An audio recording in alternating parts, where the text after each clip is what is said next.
Welcome back, everyone. We are continuing the history of Rome through the eyes of Magistra Vitae. Glad you're here with me. Today, we have the Third Samnite War because the first two just didn't cut it. Samnium still survived. We must take it down. Of course, that's not exactly what happened, so let's watch together, react together. Glad you're here. Let's go. Of the Second Samnite War. In the aftermath of the Second Samnite War, the Romans acted as if they had already conquered both Etruria and Samnium.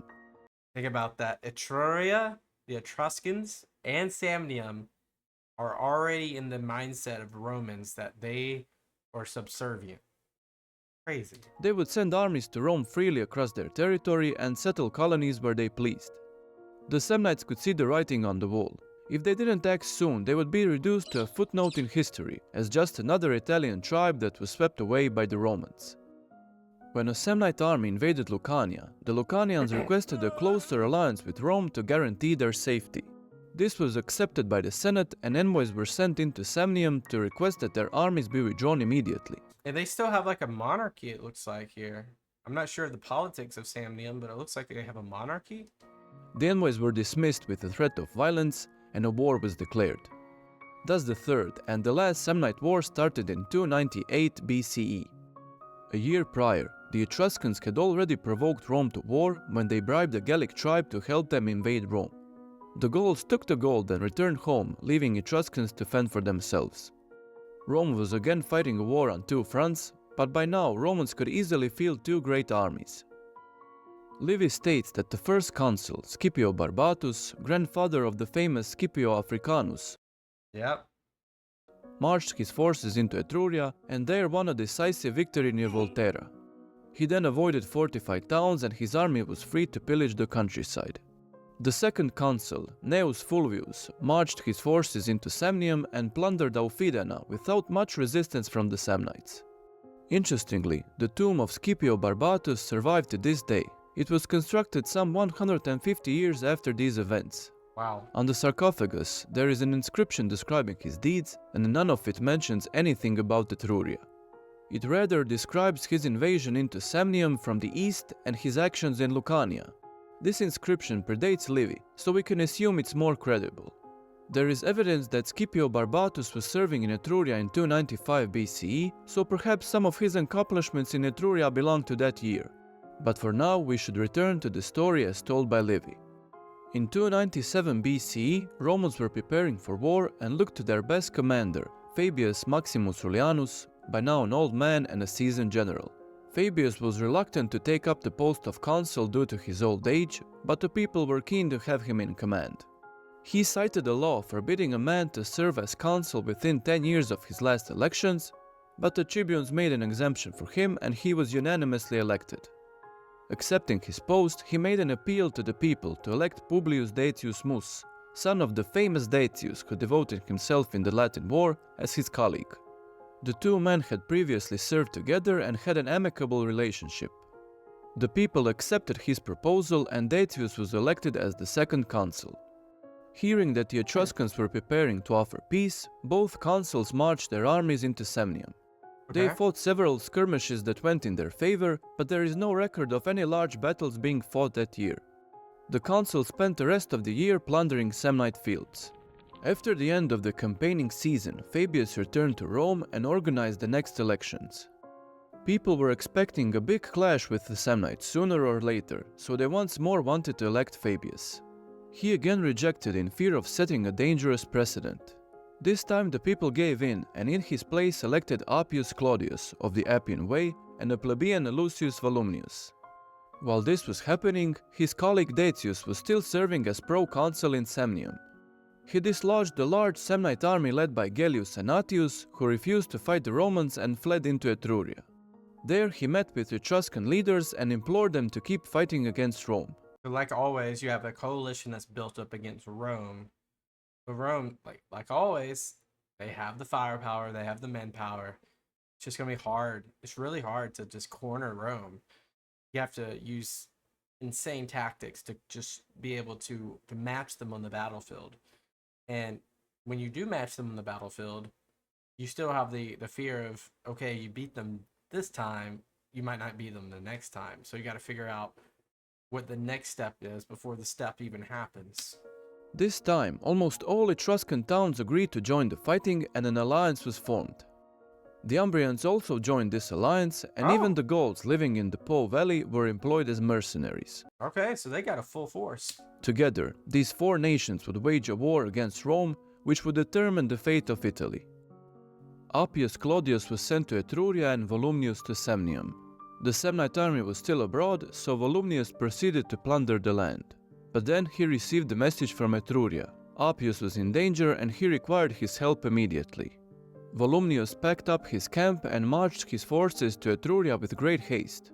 When he arrived at the camp, Appius was furious. Being a proud patrician, he rejected the notion that he would ever request help from a mere plebeian. Dang. Insulted, Volumnius turned to leave, but he was stopped by the army. Exhausted and in bad shape, they begged him to stay and help them. Seeing that the army was indeed in dire need, he swallowed his pride and submitted his forces to Appius. Ecstatic, the army rushed out of the camp to attack the enemy immediately. It just so happened that the Samnite general was out with a foraging party and his army was not prepared for Why is there a monkey in Italy? That's not canon. a sudden onslaught. On the other hand, the consuls didn't have enough time to arrange their troops into formation and an all-around sloppy battle was fought. In the end, the Romans won and scattered the Samnite force. After the victory, Volumnius was dispatched to Campania to deal with the Samnite raiding party. Whilst he was chasing that army laden with plunder, the Samnite army in Etruria regrouped under Gellius and Natius. They were then joined by the Etruscans, the Umbrians, and the Gauls.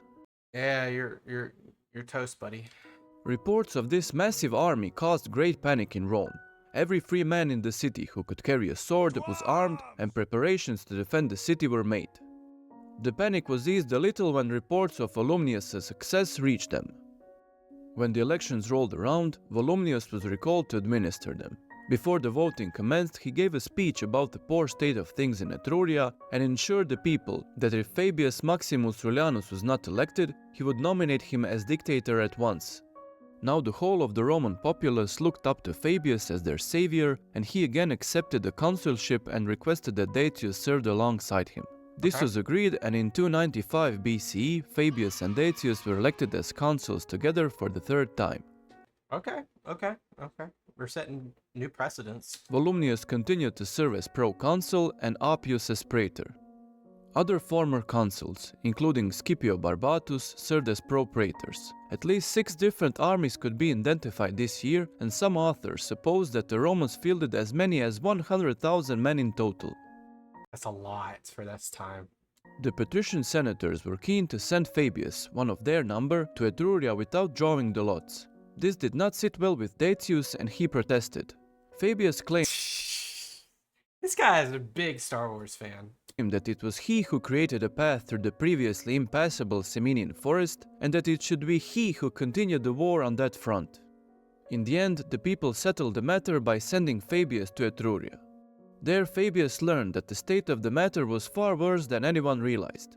An enormous 4-nation army was looming large in the area and the men were scared for their lives. He decided to tear down his camp and reposition his army as frequently as possible. When the winter passed without incident, he returned to Rome, gave a solemn report to the Senate, and requested that Datius and his army move into Etruria to aid him. Although their relationship was soured, Datius agreed to help his colleague and marched his forces into Etruria.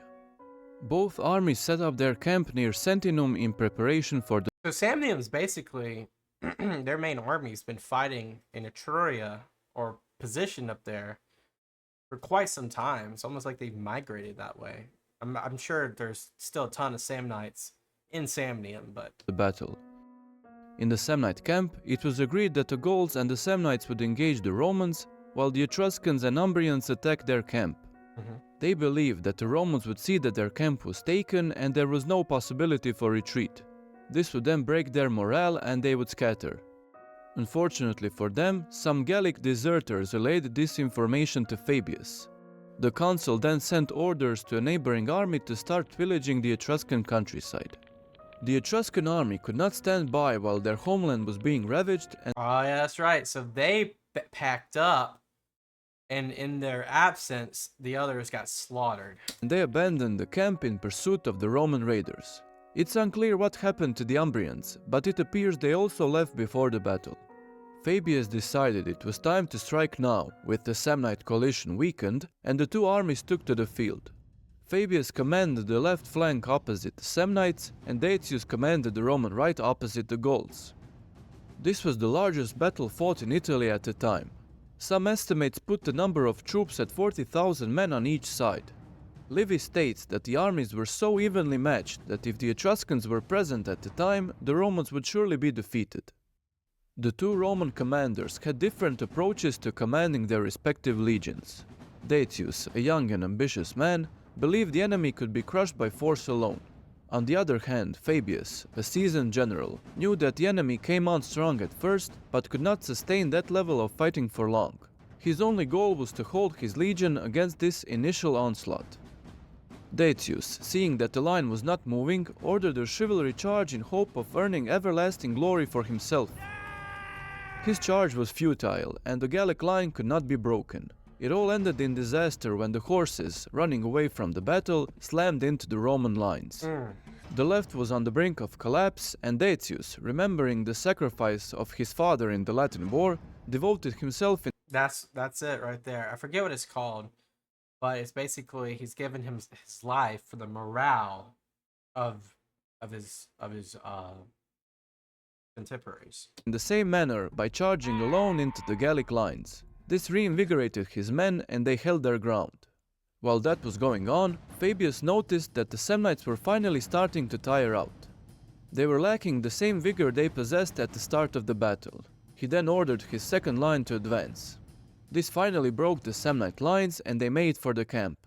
Fabius then ordered part of his force to aid in the struggle against the Gauls, who were still standing ground, while the other part was in hot pursuit of the Samnites. The Gauls could not hold for long against the two-pronged assault, and they quickly fell. At the same time, the Samnite general Gellius Anatius was killed in front of the camp, and the camp, along with all the spoils, was taken shortly.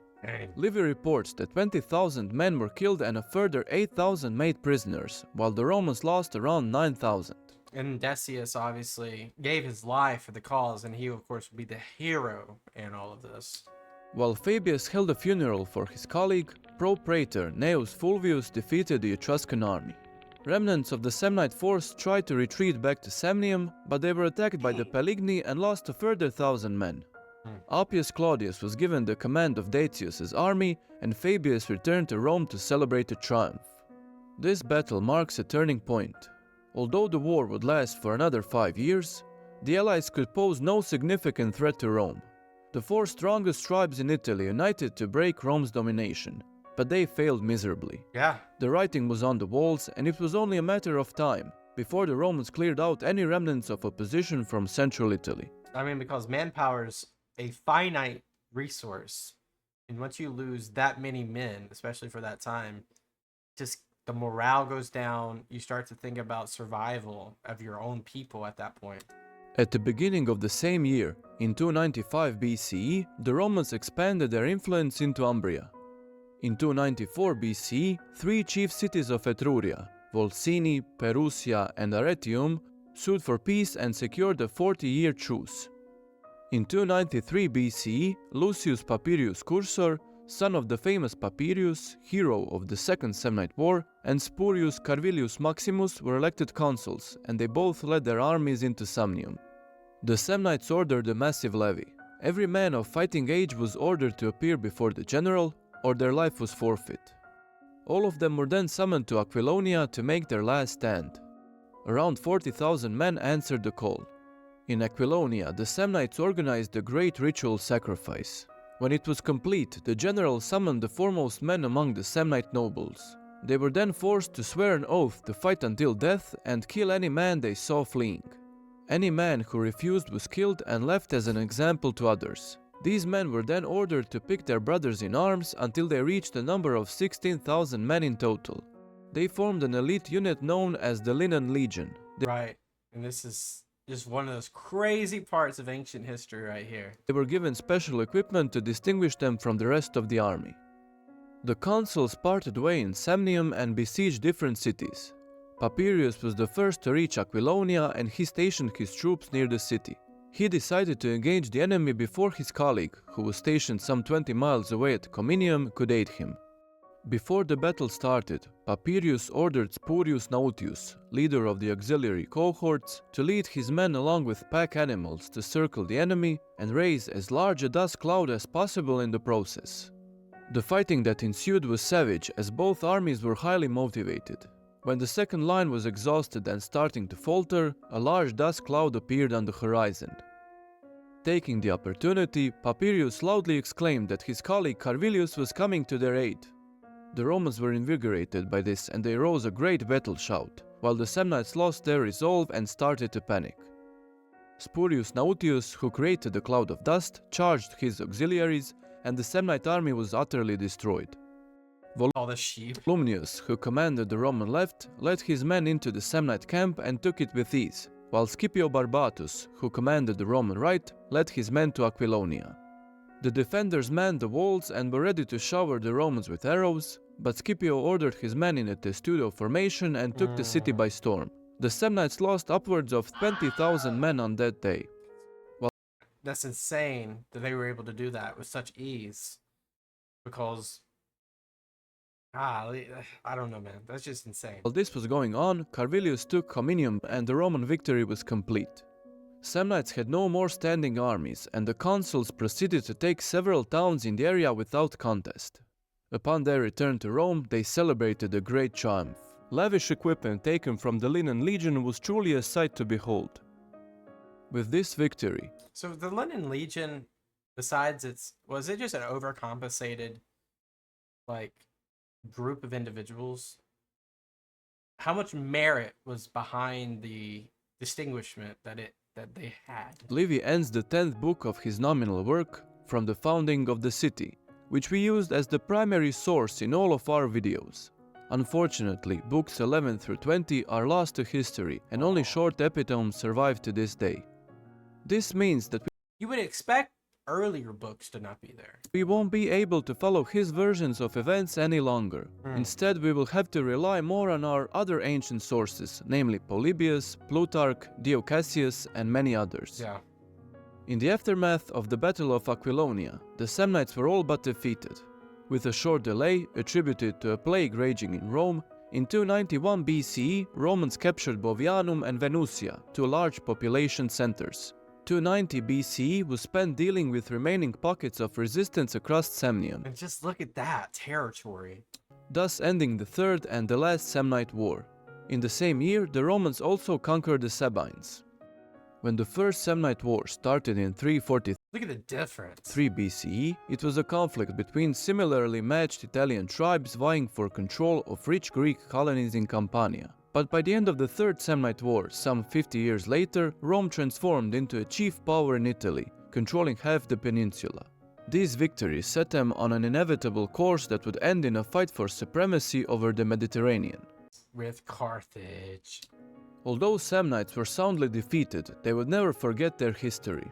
When Pyrrhus of Epirus invaded Italy, they joined his forces. When Hannibal crossed the Alps, they allied with him. When the I don't know much or anything about Pyrrhus, so I can't wait to talk about him. social war broke out, they were quick to join the rebels. Yep. But time after time, they were defeated by the Romans. Yep. With each defeat, they would lose a part of their resolve and a part of their identity, but we are getting ahead of ourselves. Having defeated the Samnites and secured control of central Italy, the Romans now turned to the south and the rich cities of Magna Graecia. Although separated from the mainland, they still had both military and financial support from Greece. When Pyrrhus of Epirus answered the call to help the Greeks against an Italic tribe, he boarded his ships and set sail to Italy expecting an easy victory. Join us next time as we discuss the Pyrrhic War. Oh, I can't wait. Because I've never heard or reacted or watched anything about this. So it's going to be net new. Can't wait. So the Third Samnite War, odds against Rome, the Gauls, the Umbrians, the Etruscans, the Samnites, all kind of like migrated north, really thought they could take care of it. The strategic armies, how Rome levied certain armies to distract, as well as certain army segments to do certain things within the battle. Just played out to their favor. And then attrition and lack of manpower just wore down the Samnites to eventually fall in like 5 years. So that's the three-part trilogy series of the Samnite Wars. I guess next time we'll talk about the Pyrrhic War, Pyrrhus. That's gonna be interesting. I'm sure you guys will be there when I press play. Till next time, peace out. Consider subscribing. I'll see you guys next time. Bye bye.